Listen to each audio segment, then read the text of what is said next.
Assalamualaikum warahmatullahi wabarakatuh. Pada materi kelima dalam mata kuliah data mining kali ini kita akan membahas mengenai algoritma-algoritma yang terdapat pada metode asosiasi. Algoritma pertama yang akan kita bahas yaitu algoritma a priori. Di mana pada a priori property ini merupakan subhimpunan dari item set yang frekuent, pasti juga frekuent. Artinya di sini item set yang subhimpunannya diketahui tidak frekuent sudah pasti juga tidak frekuent. Jadi di sini untuk penjelasan atau teori mengenai a priori dapat kalian pelajari sendiri di materi yang sudah ada, atau bisa kalian mencari sendiri berdasarkan referensi-referensi yang ada. Oke, kita di sini langsung saja masuk dalam implementasi dari algoritma a priori. Di mana di sini apabila kita memiliki data transaksi sebagai berikut, di mana terdapat 9 transaksi dan masing-masing transaksinya terdapat item-item yang dibeli oleh pelanggan. Seperti contohnya pada transaksi pertama, pembeliannya yaitu kola, kacang, dan telur. Transaksi kedua, kacang dengan popok, dan seterusnya. Oke, di sini Anda diminta untuk mencari item set mana yang paling sering dibeli oleh pelanggan berdasarkan data penjualan tersebut. Yang kedua, Anda juga diminta untuk menentukan strong association rules dari item set tersebut. Maka dari sini kita akan menentukan terlebih dahulu nilai-nilai dari nilai-nilai yang dibutuhkan dalam penghitungan a priori ini. Kita akan menetapkan minimum support count yaitu 2 dan minimum confidence sebesar 70%. Nilai-nilai yang ditetapkan ini akan berpengaruh terhadap hasil perhitungan dari algoritma a priori ini. Nilai-nilai ini dapat kalian ubah sendiri, misal di sini 3 atau di sini confidence-nya 60% dan sebagainya. Oke, kita akan melakukan perhitungan yang pertama, pencarian frequent item set. Di sini buatlah tabel C1 yang berisi dari setiap itemnya. Hitung support count untuk satu item set, yaitu jumlah transaksi yang berisi untuk setiap itemnya. Di sini kita lakukan perhitungannya. Untuk item set cola, total pembeliannya yaitu 6. Untuk kacang, total pembeliannya yaitu 7. Kopi 6. Popok 2 dan telur 2. Ini berdasarkan hasil dari transaksi yang ada ini. Selanjutnya, adakah item set pada C1 yang support count-nya kurang dari minimum support? Oke, di sini selanjutnya, salin semua item set dari C1 yang support count-nya lebih besar sama dengan minimum support ke tabel L1. Artinya di sini semua item setnya memenuhi syarat karena nilainya lebih besar sama dengan minimum support. Minimum support yang telah ditentukan tadi adalah 2. Oke, untuk selanjutnya kita akan membuatkan tabel C2 yang berisikan kombinasi item set dari L1 sehingga membentuk 2 item set. Hitung support count untuk tiap item setnya. Di sini hubungan antara cola dengan kacang, kita akan menghitung support count-nya. Cola dengan kacang 1, 2, 3, 4. Lalu kemudian misalkan kita hitung antara cola dengan popok.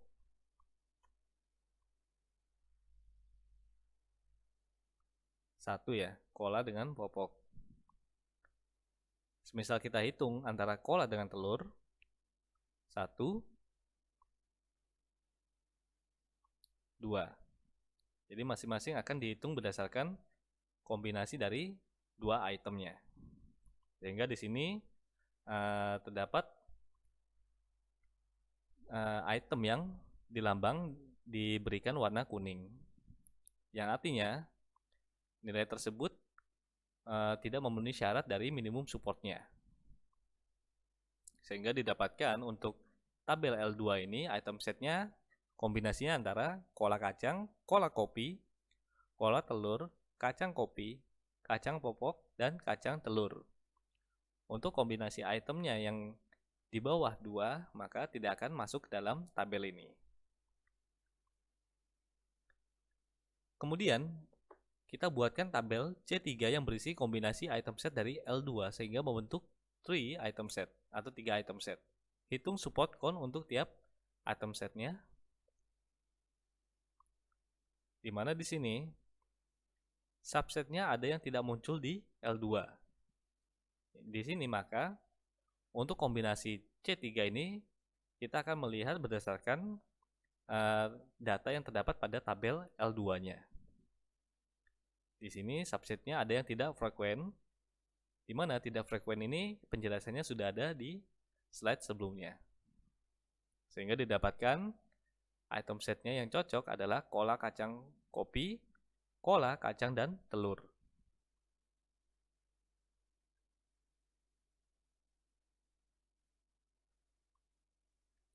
Kemudian salin semua item set dari C3 yang support count-nya lebih besar daripada minimum support ke L3. Oke. Kemudian buat tabel C4 yang berisi kombinasi item set dari L3 sehingga membentuk 4 item set. Hitung support count untuk tiap item setnya. Di mana di sini kola kacang kopi dan telur ini subsetnya tidak ada di L3. Yang mana merupakan kacang, kopi, dan telur. Karena tadi sebelumnya hanya ada kola kacang, telur, dan kola kacang, kopi. Sehingga akhirnya di sini tidak ada data yang frekuens. Akhirnya tidak ada item set yang dapat disalin ke tabel L4. Maka proses pencarian frekuen item set ini akan berhenti pada kombinasi 4 item set ini. Maka setelah selesai pencarian frekuen item setnya, kita akan membuatkan association rules dari frekuen item setsnya. Item set yang frekuen adalah kola kacang dan kopi, serta kola kacang dan telur. Di sini kita akan melakukan penghitungan terhadap kola kacang dan kopi. Kola kacang terhadap kopi, kita akan menghitung nilainya 2/4.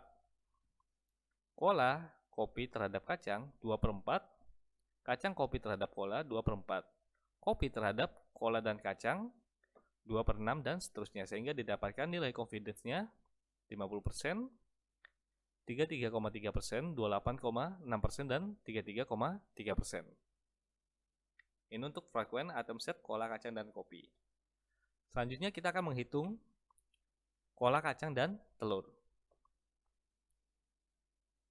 Kola kacang terhadap telur 2/4, kola telur terhadap kacang 2/2, kacang telur terhadap kola 2/2, dan seterusnya sehingga didapatkan nilai confidence-nya adalah 50, 100, 100, 100, 28,6%, dan 33,3%. Maka dari sini kita dapat melihat hasil item set yang memiliki strong association rules, di mana aturannya adalah nilai confidence lebih besar sama dengan minimum confidence. Ingat bahwa tadi kita tentukan nilai minimum confidence-nya adalah 70%. Sehingga dari sini untuk kombinasi atau pola item yang cocok adalah kola telur terhadap kacang, kacang telur terhadap kola, atau telur terhadap kola dan kacang yang memiliki nilai yang paling tinggi. Untuk perhitungan pencarian confidence ini kalian dapat melihat pada materi ke-4. Selanjutnya saya akan menjelaskan contoh perhitungan algoritma a priori menggunakan Excel, di mana di sini terdapat data transaksinya. Lalu di sini kita tentukan nilai minimum support dan minimum confidence. Untuk minimum support 2 dan minimum confidence 70%. Dari data transaksi ini selanjutnya saya akan buatkan metrik data transaksi, di mana di sini merupakan item-item dari transaksi yang ada. Kemudian di sini merupakan data transaksinya. Di sini saya akan melakukan perhitungan antara terhadap barang A. Di sini pada transaksi pertama dia ada, transaksi kedua dan ketiga tidak ada, keempat ada, kelima ada, 7, 8, 9 ada. Maka jumlah transaksinya adalah 6. Untuk B, jumlah transaksinya adalah 7, C 6, item D 2, dan E 2 juga. Untuk total transaksinya yaitu 9. Maka kita akan melakukan perhitungan terhadap kombinasi satu item set. Item set A, kita lihat apakah nilainya lebih besar sama dengan 0. Apabila iya, maka ya, minimum supportnya iya. Begitu pula dengan D dan E, karena nilainya lebih besar sama dengan 2, maka dia telah memenuhi syarat. Maka pada satu item set, seluruh item barang memenuhi syarat. Kita akan masuk ke dalam kombinasi dua item set. Yang pertama kita hitung adalah antara item A dengan item B. Di sini kita lihat apakah nilainya memenuhi syarat. Di sini ya, karena nilainya lebih besar sama dengan 2. Akan tetapi untuk item A terhadap D, kita lihat di sini dia hanya terdapat satu transaksi saja antara A dengan D. Hanya terdapat satu transaksi saja, yaitu transaksi ke-4. Selanjutnya tidak ada transaksi lainnya. Begitu pula dengan C dengan E. Kita lihat di sini C dengan E, apakah ada nilai transaksi yang sama? Ada pada transaksi ke-8. Dia hanya ada satu transaksi saja. Maka berdasarkan minimum supportnya, data-data ini tidak support. Maka yang memenuhi syarat adalah data sebagai berikut: ABC, ABC, AB, AC, AE, BC, BD, dan BE. Kombinasi 3 item set antara A, BC ini ada 2. Kita lihat di sini apakah benar antara A, B, dan C. Oke, di sini transaksi 8 dan 9. ABC memenuhi syarat. Lalu selanjutnya ABE, kita hitung kembali antara A, B dengan E. 1. Kemudian 2. Terdapat 2 transaksi. Karena nilainya lebih besar sama dengan 2, maka memenuhi syarat. Maka dari sini selanjutnya untuk kombinasi 4 item set ABC, E. ABC, E. A, B, C tidak ada. ABC. Oke, di sini kita lihat ABC semua memenuhi syarat. E ternyata di sini. Sehingga pada transaksi 8 saja yang ada. A, B, C, dan E. Karena hanya satu, maka tidak ada kombinasi item lagi yang memenuhi syarat. Sehingga berhenti pada kombinasi 3 item set. Selanjutnya apabila kita melakukan perhitungan aturan asosiasi antara A terhadap B, di sini kita lihat A terhadap B yaitu 4 di sini. 4 dibagi A, 6. 4 per 6, 67%. Kemudian B dengan A. Kita lihat di sini A 4,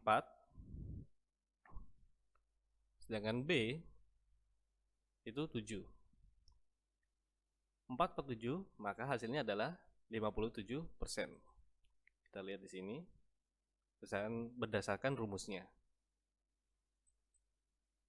4 per 6, 4 per 7. C dengan A 4 per 6. Sedangkan E terhadap A 2 per 2. Maka yang memiliki nilai kombinasi yang kuat adalah produk atau item E dengan A. Untuk kombinasi 3 item set antara I1, I2, dan I5 atau A, B, dan E, kita lihat di sini antara barang A dengan E atau item A dengan E terhadap B, maka perhitungannya adalah 2 dibagi 2. Hasilnya 100%. Barang BE terhadap A, BE terhadap A, hasilnya adalah 2 per 2 dibagi 30. 2 per 2. Hasilnya adalah 100%, M30-nya. Sedangkan A terhadap B dan E, kita lihat di sini. A terhadap B dan E. B dan E, A terhadap B dan E. Maka 2 dibagi 6, hasilnya adalah 33%. B terhadap A dan E. A dan E dibagi B, 7. 2 per 7, 29%. Sedangkan E terhadap A dan B, kita lihat 2 per 2. Maka hasilnya adalah 100%. Maka pada kombinasi 3 item set ini, kombinasi yang terkuat yaitu barang AE terhadap B, barang item BE terhadap A, dan item E terhadap A dan B. Baik, sekian untuk contoh perhitungan dari algoritma a priori menggunakan Excel. Terima kasih untuk waktunya. Kita akan melanjutkan pada perhitungan atau penjabaran dari algoritma FP Growth. Sekian untuk materi kali ini. Saya ucapkan assalamualaikum warahmatullahi wabarakatuh.